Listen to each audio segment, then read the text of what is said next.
Jangan lupa subscribe YouTube channel Metro TV News dan jangan lupa nyalakan notifikasinya. Pemirsa, tahukah Anda bahwa BMKG menyebut ada 96,8 wilayah di Indonesia sudah berada dalam kondisi musim hujan. Masyarakat diimbau untuk selalu waspada terhadap potensi hujan dengan intensitas tinggi hingga angin kencang. Untuk membahas hal ini sudah bergabung bersama kami Deputi Bidang Meteorologi BMKG, Bapak Guswanto. Selamat siang Pak Guswanto, salam sehat selalu Pak. Selamat siang Widya, salam sehat selalu. Terima kasih waktunya Pak Guswanto.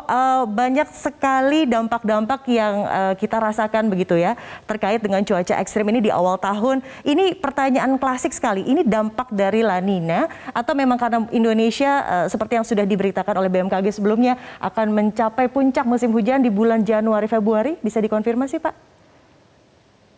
Baik Widya, jadi begini. Untuk musim hujan ini sebenarnya musim hujan tahun 2021-2022 itu La Nina itu sebagai background.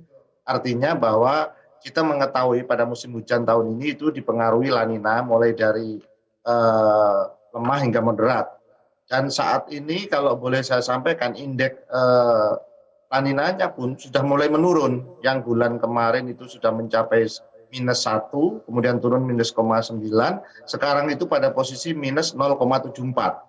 Nah, dengan adanya La Nina ini, maka akan mengakibatkan adanya tambahan suplai uap air dari Samudra Pasifik bagian barat menuju wilayah Indonesia. Sehingga akan memunculkan potensi-potensi awan hujan yang nantinya akan jatuh sebagai hujan itu secara ruang dan waktu menyebar di seluruh wilayah Indonesia. Nah, di dalam proses pembentukan hujan tadi, itulah yang dapat menyebabkan adanya angin kencang, adanya kilat dan petir, dan kemudian hasil akhirnya adalah curah hujan itu sendiri.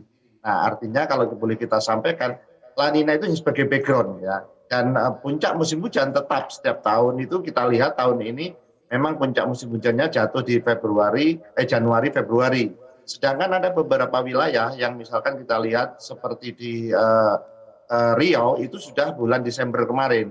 Nah, untuk tahun Januari 2022, wilayah mana saja itu meliputi Lampung, sebagian besar Pulau Jawa, Bali bagian selatan, NTB, NTT, Pulau Kalimantan bagian selatan, kemudian Sulawesi, Maluku, dan Papua Selatan. Sedangkan nanti Februari itu ada di Sumatera Selatan bagian tengah, kemudian sebagian kecil Pulau Jawa, NTB, NTT, Papua Barat bagian timur, dan Papua bagian utara. Itu kalau kita bagi-bagi untuk puncak musim hujannya.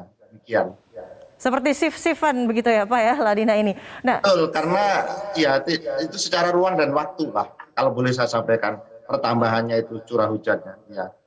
Baik Pak Guswanto, dengan fluktuasi dari La Nina ini sendiri, apa sebetulnya yang perlu diwaspadai? Seperti tadi dikatakan La Nina itu hanya background begitu ya, yang mengakibatkan curah hujan yang tinggi, cuaca ekstrim yang terjadi belakangan ini. Apakah ada anomali cuaca lain yang mungkin menjadi perhatian kita bersama untuk kita siap-siap mitigasinya seperti apa begitu Pak Guswanto?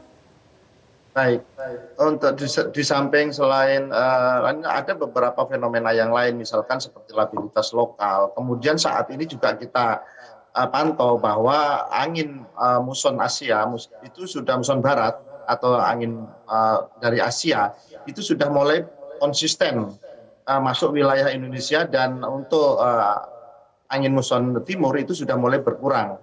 Nah, ini menandakan bahwa nanti aktivitas siklon tropis atau bibit siklon tropis perawanan itu akan bergeser dari utara menuju ke selatan wilayah Indonesia, yang mana dampaknya nanti akan mendapat tambahan, ada menghasilkan potensi curah hujan dan hujan, kemudian juga ada angin kencang. Dan ini yang perlu diwaspadai adalah munculnya bibit-bibit siklon di wilayah selatan Indonesia.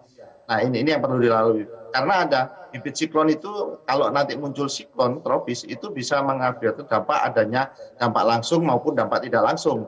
Misalkan kalau wilayah di dampak langsung dan tidak langsungnya itu bisa berupa curah hujan lebat dengan lebat intensitasnya, kemudian bisa ada gelombang tinggi dan seterusnya. Demikian. Ini berarti ada arahan-arahan spesifik begitu ya Pak bagi profesi-profesi tertentu seperti misalnya nelayan, petani. Kita tadi beberapa kali melihat ada yang gagal tambak, ada yang gagal panen dan lain sebagainya. Apa yang ingin disampaikan secara khusus oleh Pak Guswanto supaya menjadi perhatian dan juga mereka bisa mempersiapkan diri begitu sebelum adanya siklon tropik yang masuk ke Indonesia? Silakan Pak Guswanto. Baik, BMKG selalu memberikan informasi cuaca secara rutin, baik itu cuaca rutin maupun informasi peringatan dini. Untuk itu kami menghimbau agar masyarakat tetap waspada terhadap potensi cuaca ekstrim yang menyebabkan potensi bencana hidrometeorologi ini. Artinya baik itu gelombang tinggi maupun cuaca ekstrim. Itu melalui dapat diupdate melalui kanal-kanal BMKG, ada di YouTube, kemudian ada di call center 196, ada juga melalui aplikasi mobile info BMKG. Jadi ini yang kemudian juga BMKG menghimbau masyarakat akan lebih mengenali lingkungan potensi bencana di lingkungan tempat tinggalnya. Karena kan bencana ini atau cuaca ekstrim yang dapat menimbulkan bencana hidrometeorologi itu sangat dinamis. Dia bergerak mengikuti dinamika atmosfer yang ada di Indonesia. Dan inilah ya kenapa kita membutuhkan bahwa masyarakat perlu intens untuk selalu mewaspadai terhadap terjadinya perubahan cuaca. Kemudian yang terakhir juga BMKG juga menghimbau kepada masyarakat agar memperhatikan misalkan seperti jalur evakuasi, persiapan evakuasi misalkan tas bencana, kemudian juga boleh juga bisa menyiapkan barangkali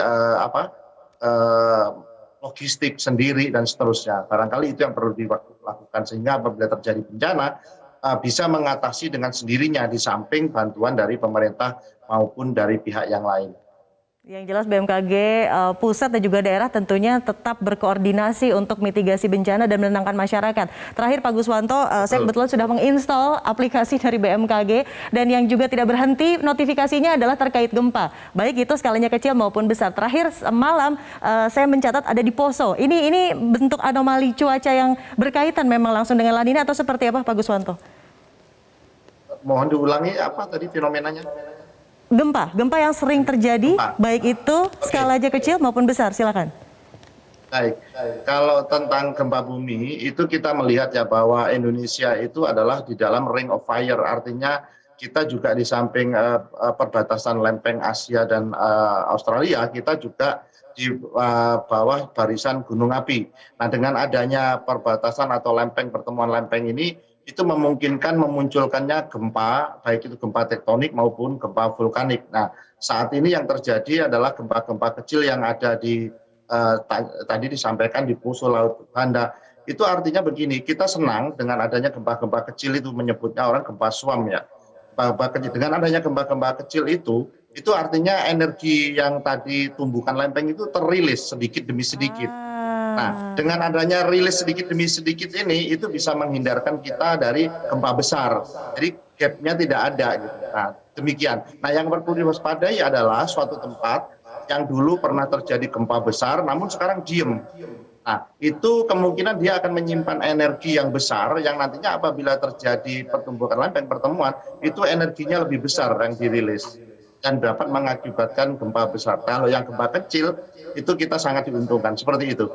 Energi releaser justru ya, jadi notifikasi tentang gempa-gempa kecil justru harus disyukuri begitu ya Pak Guswanto. Terima kasih sudah bergabung bersama kami di Newsline dan sudah memberikan pencerahan terkait fenomena cuaca ekstrim di Indonesia. Semoga bermanfaat, salam sehat selalu Pak Guswanto, terima kasih.